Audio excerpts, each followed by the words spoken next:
Cuando pensamos en la confusión que hay en este mundo y la condición que vemos también en este mundo, cada día la violencia en las calles de nuestras ciudades, el odio sigue aumentando en nuestro mundo.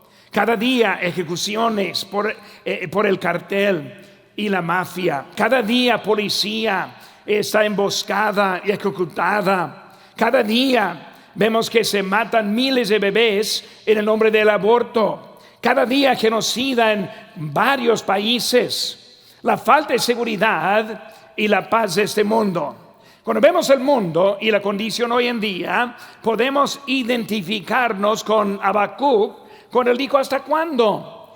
Nosotros sabemos que Cristo viene y cómo esperamos su venida. La verdad es, cuando hablamos de la muerte y las enfermedades, las dificultades, no es algo nuevo en nuestro mundo. No es algo distinto para esta época, sino que es algo en la historia de nuestro mundo. La verdad es, va a tocar la muerte a todos de nosotros. Ahora voy a hablar sinceramente. Yo no estoy planeando morir. Yo estoy esperando que el Señor venga en mi vida. Yo estoy esperándole a Él. Pero ya saben mi plan: si Él no viene en algunos años, yo estoy planeando llegar a unos 90 años de edad y mi esposa y yo acostar una noche y luego en la paz y la presencia. Es lo que yo quiero ir, ¿verdad? Ahora Dios sabe. Yo tengo mis planes, Dios tiene los suyos. Pero la verdad es, hermanos, que vivimos en un mundo que hay sufrimiento. El libro de Habacuc es un libro de los profetas menores. El profeta menor no significa es de menos importancia, es que simplemente es de menos de cantidad. Vemos que está categorizado como Teodicea, que se trata con la pregunta: ¿cómo un Dios perfectamente bueno, todopoderoso y omnisciente permite el mal? Ahora, el otro libro semejante a este libro es el libro de Job. Y vemos ahora también con él: Job vivía una vida buena, recta, pero también sufrió, y aparentemente sin razón. Por eso, hermano, cuando hablamos de este libro, fue escrito un poco antes de la conquista de Babilonia, antes del sufrimiento verdadero. En la conquista, el rey de Israel fue ejecutado y muchos también ejecutados. Los demás fueron llevados cautivos y luego unos pocos pobres se quedaron en Israel. Cuando hablamos ahora de ese tiempo, fue un tiempo de mucho sufrimiento. Y Habacuc, como estoy viéndolo, ¿hasta cuándo? ¿Cómo estamos viendo lo que hay? Vamos a ver ahora, hermanos, aquí en nuestros mensajes, nuestras notas, ya las tiene en su mano. Espero que tiene una pluma para apuntar y recordar lo que estamos viendo. Pero primero quiero tratar con la realidad del mal. La realidad del mal. La profecía que vio el profeta Habacuc. La profecía era del mal. Él hizo la profecía. Era una visión divina. Cuando pensamos en una visión divina, vemos también varias maneras que Dios está revelando a nosotros su verdad. Con Habacuc de esta forma, pero cuando vemos a Isaías fue escrito como 150 años antes de Habacuc. Cuando dijo: vi yo al Señor sentado sobre un trono alto y sublime, y sus faldas llenaban el templo. La visión de Habacuc fue diferente. Él no vio a Dios en su esplendor, no vio a Dios en su poder. Él miró alrededor y vio la violencia diaria, la realidad del pecado. Como Habacuc podemos ver alrededor y los hechos que hay de violencia, de odio. Hace que también muchas veces en el pueblo de Dios, en la iglesia, cristianos, supuestamente cristianos, que guarden odio en sus corazones, ofensas, enfermedades, hambre, codicia, desastres naturales, Cuando pensamos en nuestro pasado recién, podemos recordar, estamos llegando al aniversario de las torres que fueron atacados el 11 de septiembre, hace 24 años en nuestro pasado. La maldad muy cerca de nosotros, casi 3,000 murieron. Podemos hablar de la guerra que está entre Israel y Gaza hoy en día, 63,000 muertos. La guerra entre Rusia y Ucrania, un estimado de 1.4 millones de muertos y heridos. Hoy en día, un tiroteo que hubo en Minnesota y luego un joven entrando simplemente para matar. Parece que algo que ni pensamos y consideramos, dicen que la malaria, con esa enfermedad de los moscos, mueren como 2 millones cada año. La verdad es que vemos que hay sufrimiento en gran manera. Por eso la profecía que fue dada, y segundo, inciso B, vemos el permiso. Dios está dando permiso de lo que se sucede cada día. Él no está sorprendido por lo que ve, es de su permiso. La encuesta de Barna, vemos en una cita ahí que está su nota: si pudieras hacerle una pregunta a Dios y supieras que Él te daría una respuesta, ¿qué preguntarías? La respuesta más común fue: ¿por qué hay dolor y sufrimiento en el mundo? Vemos que ahora que muchos andan pidiendo y buscando en eso. Fue un filósofo de Epicuro en el año 300 antes de Cristo, y él se trató con este mismo tema. Y él simplemente dijo: si Dios está dispuesto pero incapaz, es débil. Si Dios es capaz y no dispuesto, Él no es bueno. Si Dios está dispuesto y capaz, entonces Él es la fuente de la maldad. Si Él no está dispuesto ni capaz, entonces ni es Dios. En nuestra mente humana no podemos llegar a la conclusión exacta por lo cual que Dios permite el mal. Pero vemos, hermanos, que Dios ahora tiene algo que nos está enseñando, y Él tiene algún lugar que está sin el sufrimiento. Él tiene un lugar que está ausente del pecado.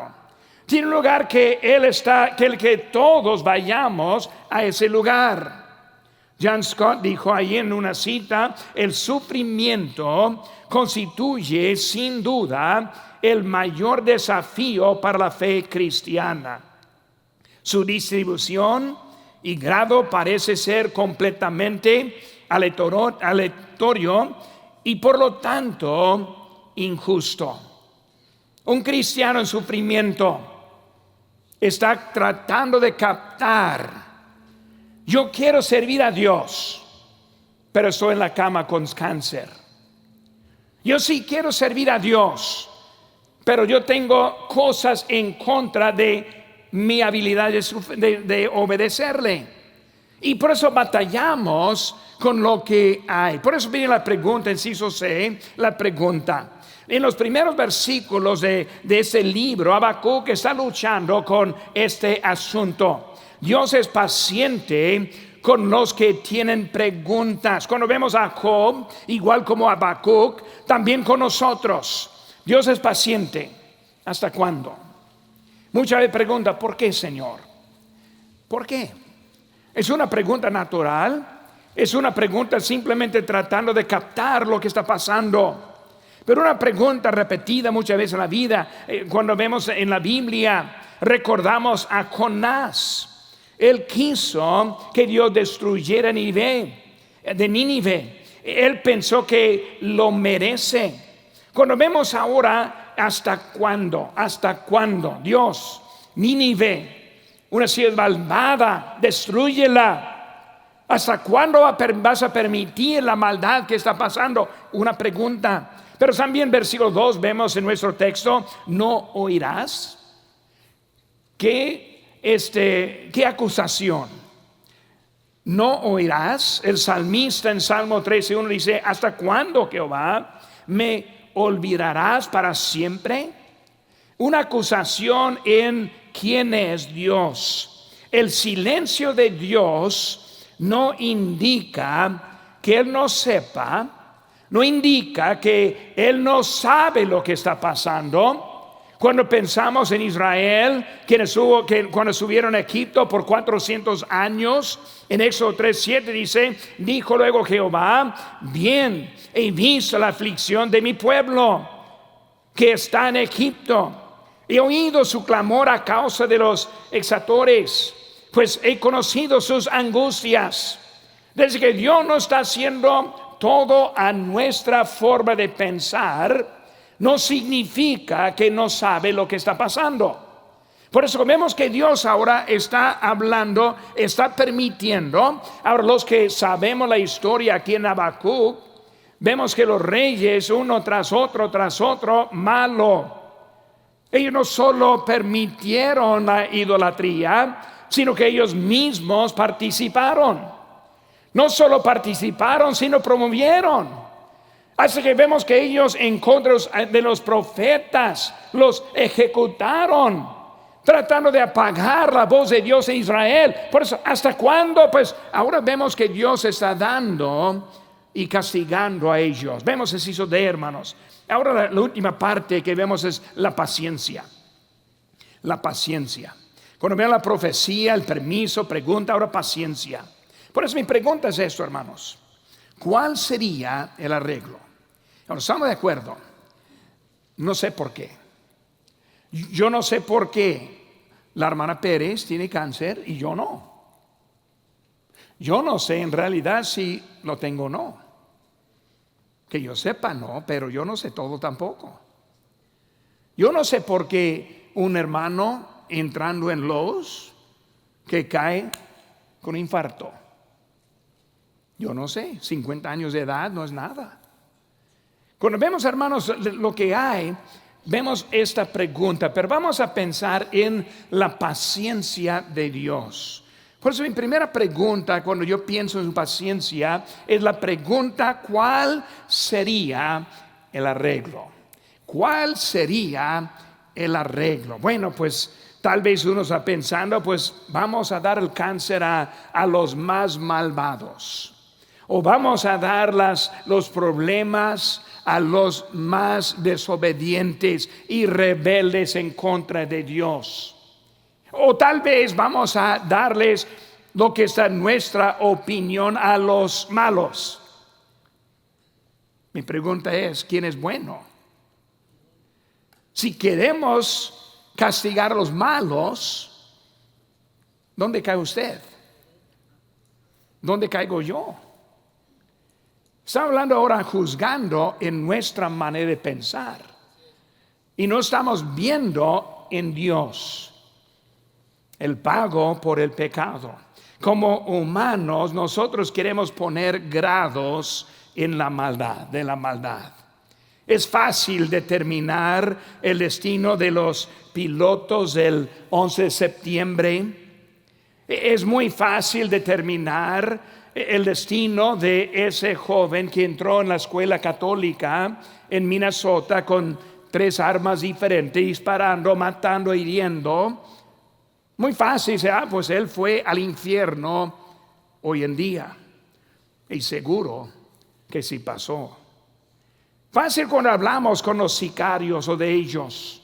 Cuando hablamos de los que producen, los traficantes de las drogas que matan a tanta gente. Pero cuando hablamos del pecado, hay que considerar de cuál pecado. ¿Su pecado es mejor? ¿Mi pecado mejor? ¿Puedo ponerme delante de Dios como justo también, como pensando que así es? Nosotros queremos que Dios tenga grados, pero hermanos, con Dios cada pecado merece el mismo castigo, y ese castigo es la muerte. Ni modo lo que pensamos, Dios lo sabe. Pues vemos, hermanos, rápidamente nuestras notas y vemos ahora primero paciencia. ¿Para qué? Paciencia para dar tiempo al arrepentimiento. Gracias, Dios, por su paciencia, por no castigar de repente, por no llevarnos al infierno cuando nosotros todavía no hemos llegado al arrepentimiento. También vemos seguido: pago por la pena de sus pecados. ¿Qué hubiera pasado si el mundo se hubiera acabado antes del Calvario? Hermanos, antes del Calvario no hubo salvación para ninguno. Sin el precio de Cristo no hay salvación. Es la misma manera. Los que pusieron su fe en el Mesías del futuro, o los que ponemos la fe en el Salvador del pasado, Él es el único, porque Él pagó por el pecado de todo el mundo. Si el mundo hubiera acabado antes de Cristo, todos hubieran ido al infierno. Si Cristo no hubiera venido, todos estaríamos en camino al infierno. Pues vemos ahora la paciencia que Dios está esperando. También enseguida dice: perdón basado en el pago aceptable. Él puede perdonarnos, pero solo en ese asunto. Hay muchos que piensan: pues yo pido perdón y Dios me perdona. Pero si pedimos perdón fuera de nuestro Señor Jesús, no nos perdona. Hay un solo pago aceptable. Salmo 103:8 dice: misericordioso y clemente es Jehová, lento para la ira y grande en misericordia. Tantos años Dios esperando, tantos años enviando profetas, tantos años pregonando para que ellos se arreglaran, se arrepintieran, hasta que llegando a ese momento que ya no hay esperanza, ya no hay paciencia, y luego vemos el juicio de Dios a ellos en ese momento. Cuando pensamos eso, hermanos, la paciencia para que no nos consuma Dios. Cuando vemos lo que vio Habacuc en Esdras capítulo 9, dice: Dios nuestro no nos ha castigado de acuerdo con nuestras iniquidades. No te indignarías contra nosotros hasta consumirnos, sin que quedara remanente ni quien escape. Estamos viendo que Esdras, viendo que Dios ahora está dándonos lugar. Por eso la realidad es mal. Cuando hablamos, hermanos, del mundo está mal. Cuando hablamos de lo que merecemos, no hay ninguno que merece la bendición. Todos merecemos el castigo. Por eso cuando vemos el punto de vista de lo que merecemos y lo que nos da, entendemos su amor para este mundo. Por eso estamos viendo muchas veces al revés de lo que debemos estar viendo, lo que Dios está haciendo. Segundo, vemos ahora la soberanía de Dios. La soberanía de Dios. Dios es un Dios soberano. Cuando pensamos en Dios, Dios es el supremo. Dios es el supremo. Cuando hablamos de la pregunta en la perspectiva correcta, ¿qué dice mi problema acerca de Dios? ¿O qué dice mi Dios acerca de mi problema? Cuando hablamos ahora, muchos ven su problema en lo que está diciendo Dios en vez de lo que Dios está haciendo en nuestro problema. Cuando hablamos de nuestra necesidad, ¿qué hay en Dios en nuestra necesidad?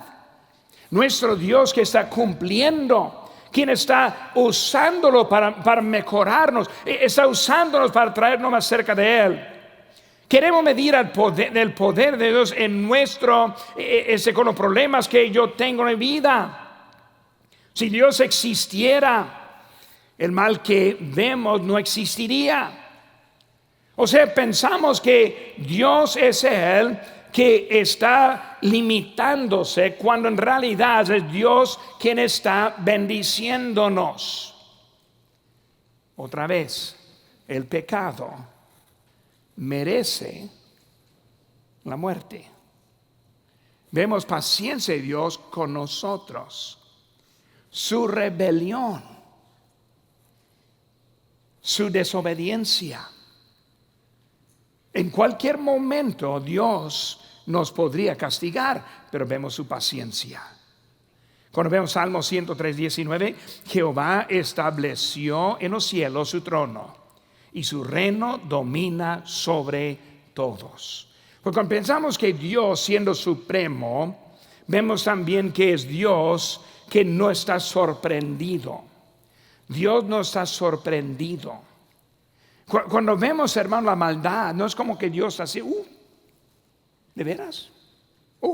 ¿Eso no pasó? No, Él no está sorprendido de ninguna cosa que sucede. Él sabe todo.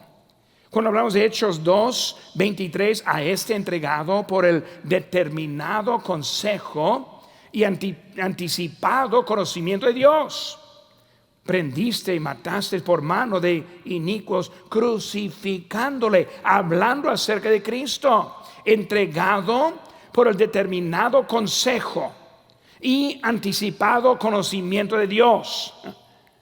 O sea que Dios no está sorprendido. Dios hace que Él sabía de Jesucristo. Dios hace que le mandó por nosotros. Hablando de nuestro Dios, no está sorprendido. Apocalipsis 13:8, Cordero que fue inmolado desde el principio del mundo. Wow. Desde el principio del mundo, cuando Adán fue creado, sabía Dios que iba a pecar. Ya tenía el plan para salvarnos. Él nos dio nuestra habilidad de decidir lo que vamos a hacer con la vida. Si Dios solo castigara a los desobedientes y los más malos del mundo, pues ¿qué haríamos nosotros? Pues yo no quiero ser uno de ellos. Por eso yo voy a adorar a Dios. Dios no quiere obligarnos a adorarle a Él. Él quiere que le adoremos de nuestra voluntad. Él nos está pagando por nuestra lealtad. Dios está dándonos oportunidades y es una oportunidad parejo con todos. El amor de Dios estuvo de acuerdo de salvarnos sabiendo que lo que iba a costar. Quiso pagar el precio sabiendo cuántos le iban a rechazar. Como pastor hispano nunca me quejo a los que vienen de los que a los que vienen de los que no vienen. Aprecio a los que vienen. Yo conozco a pastores que siempre están molestos por los que no vienen y siempre predican los que no están. Ahora, yo siempre he tratado no hacer ese error, es muy fácil. Puedo predicar, pues, ¿dónde están ustedes? Deben estar aquí. Pues están aquí, ¿verdad? Debo predicar a ellos allá. Pero muchas veces estamos viviendo, no entendiendo que Dios está haciendo algo con nosotros. El amor de Dios ha derramado sobre nosotros. Y Él está dando y bendiciéndonos a nosotros. El amor produce la oportunidad. Porque de tal manera amó Dios al mundo que ha dado para que todo aquel que en Él cree le da la oportunidad de recibirle. Cuando pensamos el fin del amor, Romanos 1:18 dice: porque la ira de Dios se revela desde el cielo contra toda impiedad e injusticia de los hombres. Toda impiedad, todo pecado, toda maldad. ¿Qué es nuestra esperanza? Cristo tomó nuestro sacrificio. Cristo pagó por nosotros. Yo no soy mejor que cualquier otro, tampoco usted. Todos merecemos lo mismo, pero vemos ahora su amor hacia nosotros. No entendemos Dios sí lo sabe. Cuando pensamos en los que han muerto, mi madre falleció de Alzheimer en un asilo de ancianos. El hermano Weaver, un siervo de Dios que hace 2 semanas pasó a la presencia del Señor. Enfermedades, dificultades, ¿hasta cuándo? ¿Hasta cuándo está diciendo? Y luego inciso C, Dios en su sabiduría.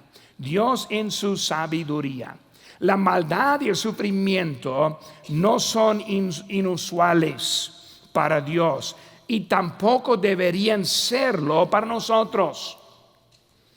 Juan 16:33, estas cosas he hablado para que en mí tengáis paz. En el mundo tendréis aflicción, pero confiad, yo he vencido al mundo. Cuando hablamos del conocimiento de Dios y lo que Él sabe, nosotros tenemos muchos límites en nuestro conocimiento. Historias que vemos. Hace pocos años, un pastor y su familia viajando a Nuevo México se accidentó y el pastor y su esposa llevaron a la presencia del Señor. Sus hijos quedaron vivos, chicos.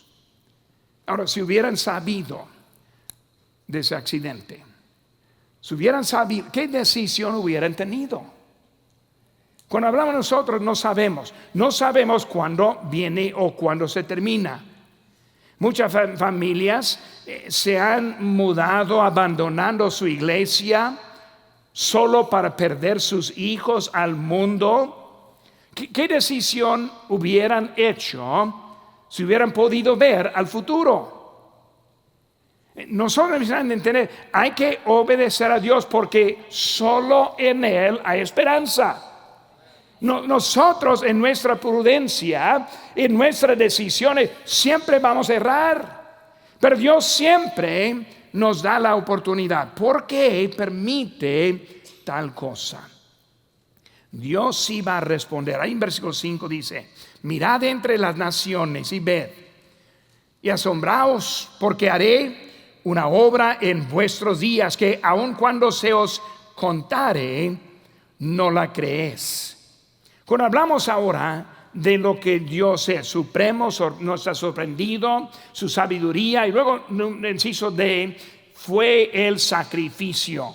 Cuando hablamos ahora de Dios, lo que hace Dios siempre es bueno. Era bueno en la creación, era bueno el sacrificio de Jesucristo, es bueno en la vida santificada y obediente. Dios siempre hace bueno. La cita: Dios no es el autor del mal, ni tampoco es víctima del mal. Randy Alcorn. El Calvario fue resultado del plan de Dios y no por la debilidad de Cristo. Porque cuando hablamos ahora, Dios está en su plan preparando para nosotros una eternidad, para toda la eternidad. El pecado no viene de Dios, sino viene por el permiso. Dios nos dio la voluntad propia. ¿Por qué Dios simplemente no elimina el pecado? Nos creó con esa voluntad porque Él quiere compañerismo.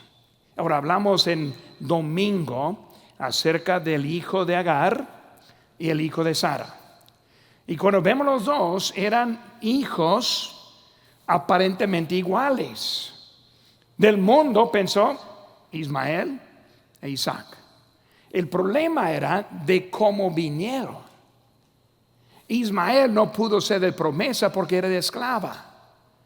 Isaac no era de esclava sino de promesa. Cuando hablamos de nuestra vida, hermano, nosotros tenemos esa habilidad de ser de la promesa de Dios. Dios quiere hacer algo grande en nosotros. Habacuc, algo grande viene. Los caldeos crueles vienen al rato nomás. Hay algo después. La profecía en contra de ellos también. Pero vemos, hermanos, primero, hablando de eso, porque permite mal, la realidad del mal, también la soberanía de Dios. Número 3, la esperanza de la redención. La esperanza de la redención. Rápidamente, con el tiempo que yo tengo. Número 1, se hizo a vivir por la fe. Vivir por la fe. Hay una esperanza de la redención. Ahora, yo no puedo explicar por qué Dios permite cosas malas a lo que pensamos de gente buena. Yo no sé por qué lo que está pasando, pero ¿saben qué, hermanos?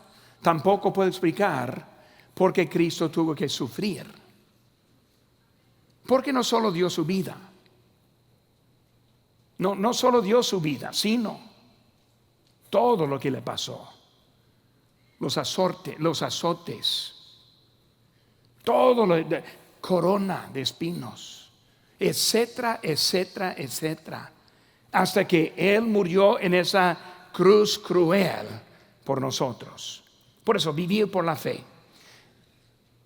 Ahí en versículo 1, mi guarda estaré. Yo sé quién me sostiene. Yo sé quién me cuidará. Yo sé que Él cuidó hasta ese pastor de Nuevo México. Salmo 23:4, aunque ande en valle de sombra de muerte, no temeré mal alguno, porque tú estarás conmigo. Yo sé que Él viene otra vez. Cuando pensamos en Dios, hay que vivir por la fe. No por la vista, no por lo desconocido, sino que sabemos que Dios es amor, Dios es bueno, Dios hace lo bueno, Dios nos cuida, Dios nos salva, Dios prepara un lugar para nosotros, estaremos con Él por toda la eternidad. Vivir por la fe, no vivir por la vista. Yo sé que la visión que vemos en capítulo 2, versículo 2, y Jehová me respondió y dijo, escribe la visión y declárala en tablas para que corra el que leyere en ella. La visión, una visión que Él puso, una visión por fe ver, una visión por fe obedecer, una visión por fe esperar las bendiciones. Hermano, no dejen su lugar, no falle su fe en Él.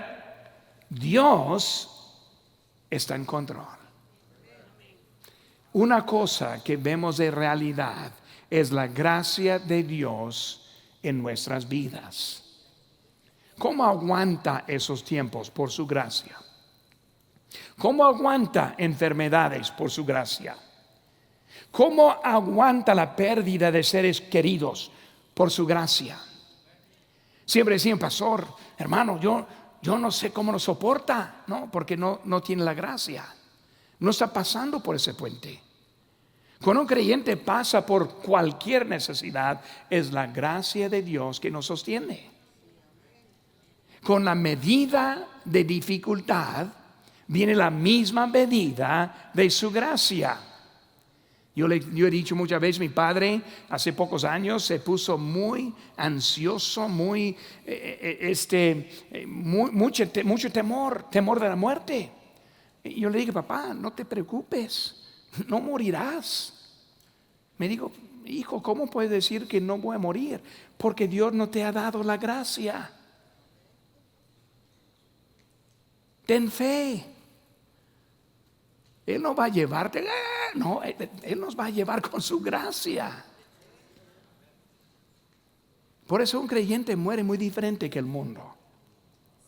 Por eso creyentes tienen luto diferente que el mundo. Es la gracia de Dios en nuestras vidas. Ahora mi tiempo estoy pasando poquito, espere conmigo. Muy bien, ahora inciso B, gozo en la salvación. Capítulo 1, versículo 3, el gozo perdido por el momento. Perdemos el gozo cuando no esperamos en el Señor. Perdemos el gozo cuando no mantenemos la mira en Dios. Mateo 14, 28, entonces le respondió Pedro y dijo, Señor, si eres tú, manda que yo vaya a ti sobre las aguas. Su mira estuvo en el Señor. Pero poco después, pero al ver el fuerte viento, tuvo miedo y comenzando a hundirse. Mientras que su mira estuvo bien puesta, él pudo caminar.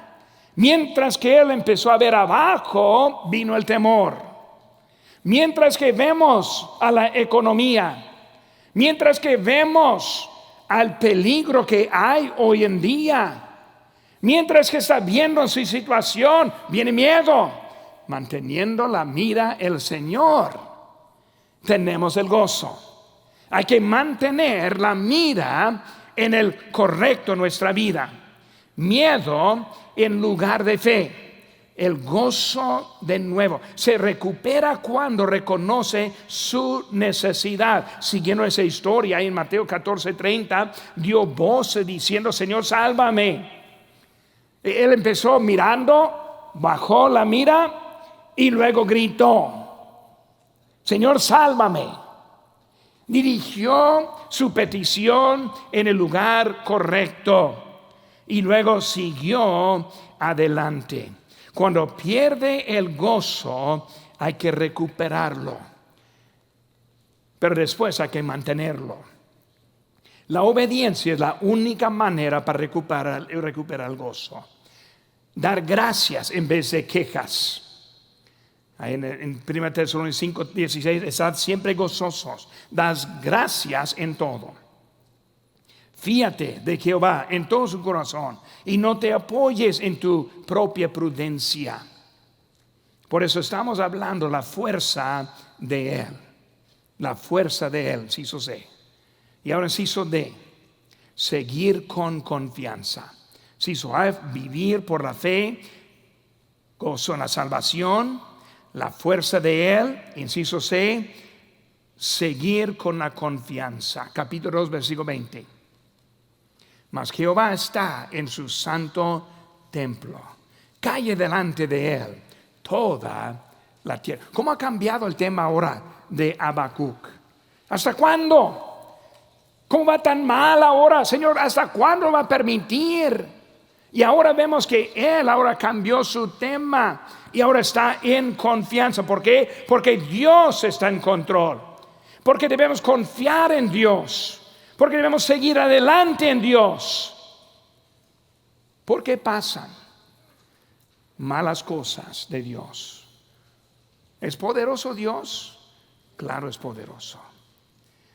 La cosa que siempre ha confundido al hombre y en muchas religiones es la voluntad que nosotros tenemos. Dios nos dio la propia voluntad. Esa voluntad provoca los problemas que hay. Esa voluntad nos da la salvación puesta en Cristo. Tenemos la habilidad de escoger, porque Dios, como ser humano, nos dio esa oportunidad. Hay que escogerle. Como dijo Pedro, ¿a dónde iremos? Tú tienes las palabras de vida. ¿A quién más irías? ¿A cuál opción está mejor? ¿A cuál lugar prefieres estar? Dios nos dará la vida eterna. El pecado es la fuente. Satanás, la serpiente, es la fuente. Adán y Eva son los primeros. Antes que está muy cruel a ellos, nosotros seguimos de nuestra voluntad también. Pero sabemos que Él vive y nos dará la vida eterna.